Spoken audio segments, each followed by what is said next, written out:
কোনো চাই না আমার হাজবেন্ড আমার আগে মারা যাক, আমি সত্যি চাই, এমন না যে আমি আরেকটা বিয়ে করব বা অন্য কোনো। আবারও বিয়ে করলেন দেশের বহুল আলোচিত সমালোচিত নারী উদ্যোক্তা ও ইনফ্লুয়েন্সার রুবাইয়াত ফাতেমা তন্নি। স্বামী শাহাদত হোসেনের 1 বছর যেতে না যেতেই স্বামীকে প্রকাশ্যে আনলেন তিনি।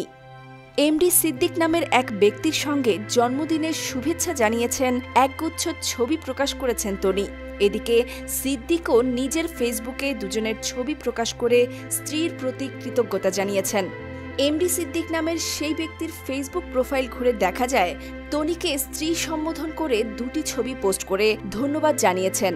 লিখেছেন, আরও 1টি বছর পেরিয়ে গেল, কিন্তু মনটা এখনো তরুণ।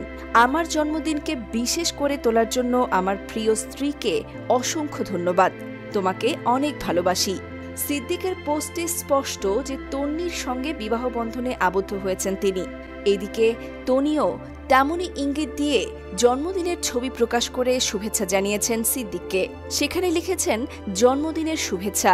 তোমার মতো বিশেষ একজনের জন্মদিন উদযাপনের জন্য বছরে একটা দিনই যথেষ্ট নয়। সিদ্দিকের স্ত্রী সম্বোধন এবং তনির বিশেষ সম্বোধনে নেটিজেনরা নিশ্চিত যে স্বামীর বছর না ঘুরতেই বিয়ের পিঁড়িতে বসেছেন তনি। মন্তব্যের ঘরে অনেকেই তা প্রকাশ করেছেন, তবে বিষয়টি নিয়ে তনি এখনো মুখ খোলেননি। প্রথম স্বামীর সঙ্গে বনিবনা না হওয়ায় বিচ্ছেদের পথে হাঁটেন তনি। এরপর ভালোবেসে বিয়ে করেন শাহাদতকে। প্রথমে পরিবার মেনে না নিলেও পরবর্তীতে সব ঠিক করে নিয়েছিলেন তনি। চলতি বছরের শুরুতে না ফেরার দেশে পাড়ি জমান তার স্বামী শাহাদত হোসাইন। এদিকে স্বামীকে হারিয়ে 2 সন্তানকে নিয়ে একাই তনি তার ব্যবসা প্রতিষ্ঠান দেখাশোনা করছেন।